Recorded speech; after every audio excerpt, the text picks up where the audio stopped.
안녕하세요. 제임스 컨설팅 박정근입니다. 농지에 대한 양도소득세 감면 관련해서 법적 분쟁이 많습니다. 물론 상대방은 국세청이겠죠.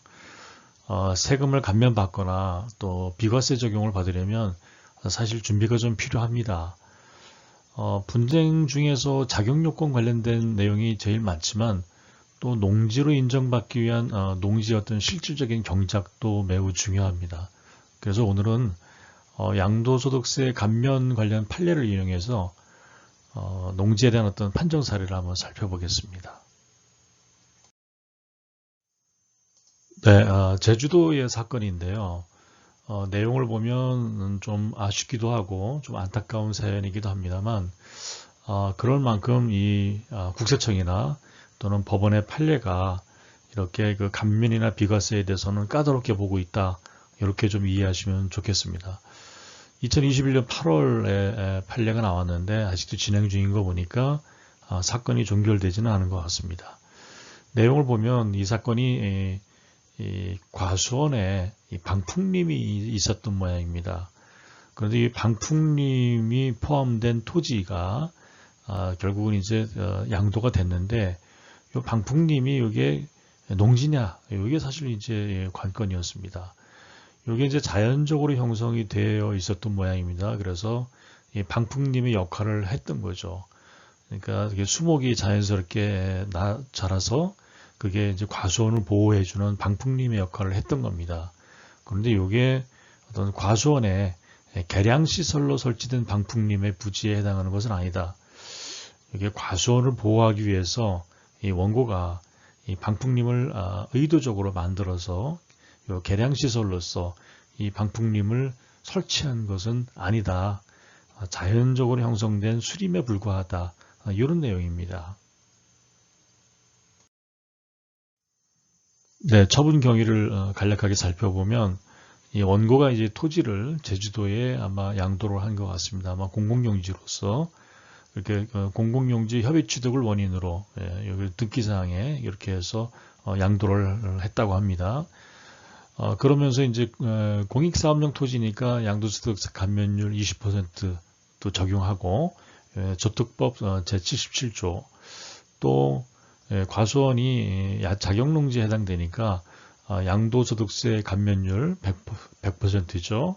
그러니까 이 자격농지에 대한 양도소득세 감면은 비과세가 아닙니다. 비록 100%다 감면을 해주긴 하지만 이 정확한 표현은 비과세가 아니라 감면입니다. 그래서 감면도 적용을 해서 신고를 했습니다.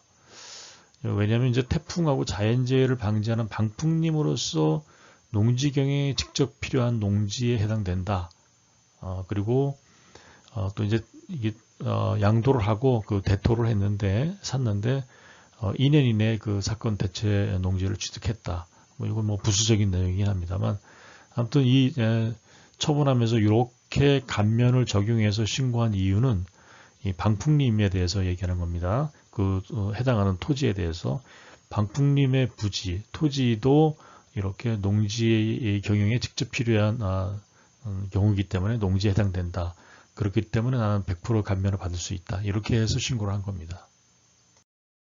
이제 과세관청에서는 이제 물론 과세관청 뭐 제주도 지방국세청이겠죠. 에서는 농지 소재지의 거주는 인정. 그러나 이제 조특법상의 감면을 받기 위해서는 이게 두 가지가 있는데요. 요건이 첫 번째 농지여야 되고 두 번째 요건을 만족해야 된다. 딱 두 가지입니다. 요 조건을 만족하면 감면 요건에 해당이 되는 농지다 이렇게 보는 거죠. 네, 그럼 먼저 이제 농지에 대한 판단입니다. 제가 과거 영상에서도 누누이 말씀드렸지만 일단 농지는 지목이 전답, 과수원 세 가지고요. 기타 다른 지목이면 농지가 될 수 없습니다.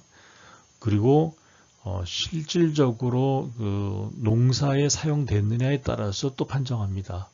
그러니까 설령 기본적으로는 이게 전답 과수원이어야 되지만 만약에 전 지목이 그렇지 임야라 하더라도 거기에 실질적으로 경작을 했다든지 이것은 뭐 밭농사든 눈농사든 그렇게 했다면 농지로 판정될 수도 있습니다. 그러니까 사실관계에 따라서 판정한다. 일단 어떤 그 농지에 대한 어떤 정의를 보면 농지란 경작물의 경작지 또는 다년생 식물의 재배지로 이용되는 토지다. 위 토지에 계량시설이나 위 토지에 설치하는 농축산물 생산시설의 부지.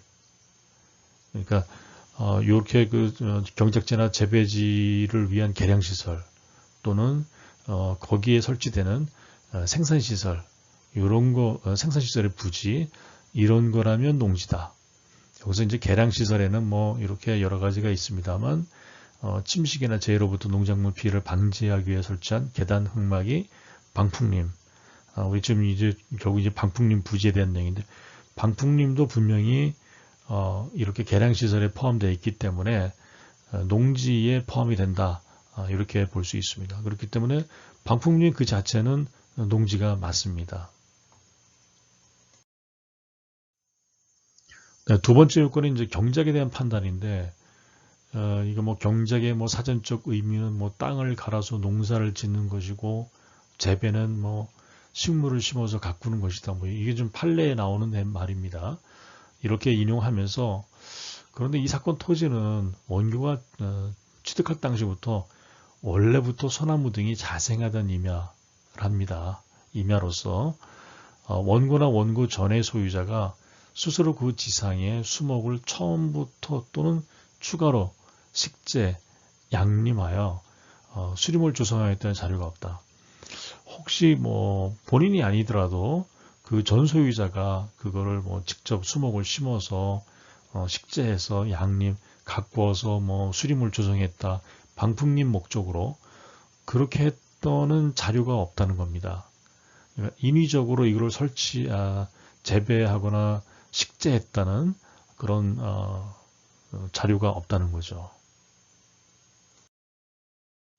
뭐 쭉 상황 설명을 드린 대로 이 계량시설에 해당하는 방풍림은 농지를 위해서 의도적으로 설치된 것, 즉 인위적으로 수목을 식재해서 조성된 수림에 한한다 이렇게 봐야 되고 만약에 자연적으로 형성된 수림이다 그러면 그게 비록 방풍림의 역할을 했다고는 하지만 그런 사정만으로 이를 농지의 계량시설로 볼 것은 아니다. 인위적인 게 아니고 자연적인 거기 때문에 농지의 계량을 위해서 직접 인위적으로 식재한 계량시설이라고 볼 수 없다. 이게 법원의 판단입니다. 왜 이렇게 깐깐하게 볼까요? 그 뒤에 설명을 해드리겠습니다. 먼저 이어서 내용을 말씀드리면 왜 이렇게 깐깐하게 볼까요? 라는 내용에 대해서는 이 대법원의 그 전체를 이렇게 감면이나 비과세에 대한 조세특례 제한법의 전체를 아우르는 그런 대법원의 판례가 있습니다. 그 판례의 내용이 뭐냐면 이렇게 감면이나 비과세는 엄격하게 해석하라. 확대해서 유추 해석하지 마라. 나오는 문구 그대로 해석하라. 그런 내용입니다. 그래서 앞선 내용 중에 농지에 대한 판단이라든지 경작에 대한 판단 거기에 나와 있는 문구 그대로 해석해야지 그거를 뭐 이렇게 확대 해석한다든지 그렇게 하지 말라는 뜻입니다. 그러니까 좀 깐깐하게 봐야 된다 이런 얘기죠. 그래서 이게 감면이나 비과세를 받으려면 사실은 좀 준비가 필요합니다. 이렇게 특히 농지는 대부분이 자격 요건에 대해서 여러 가지 그 분쟁들이 많은데 뭐 농지 특히 대표적인 게 농지겠죠. 그래서 이렇게 감면 혜택 이런 거 받으시려면 만약에 그 자격 요건을 채우지 못했다면 채우시고 기간이 부족하다면 기간을 좀 늘려서라도 준비를 해서라도 신청을 하셔야지 이게 대법원의 판례가 좀 깐깐하게 본다는 것을 염두에 두실 필요가 있습니다. 그래서 농지하고 자격 요건의 어떤 요건에 좀 충실하게 본인 스스로 좀 자가 진단을 하실 필요가 있습니다. 왜 그러냐? 뭐 대충 혹시 뭐 될지 안 될지 잘 모르지만 일단 해보자 이렇게 하시면 안 되는 게 이게 아니고 아니면 말고가 아니라 결국에 나중에 이게 그 기간에서 추징돼서 들어오면 가산세가 돌아옵니다. 과소신고에 대한 가산세, 예를 들어서 뭐 10%라든지 그 약간 좀 부정한 방법을 했다 그러면 또 40%가 붙고요. 또 납부 기한, 이 추징할 때까지 그 기간 동안에 대한 납부 지원 가산세까지 같이 들어오기 때문에 이게 아니면 말고식으로 했다가는 가산세까지 돌아온다. 이런 것들을 꼭 염두에 두시기 바랍니다. 네, 농지를 소유하고 계신 분들이라면 추후에 양도소득세 감면이 가장 중요한 숙제 중에 하나일 수 있습니다. 감면해서 신청하시기 전에 꼭 좀 사전에 자가 진단을 좀 철저하게 하시기 바랍니다. 네, 제임스 컨설팅 박정근이었습니다. 감사합니다.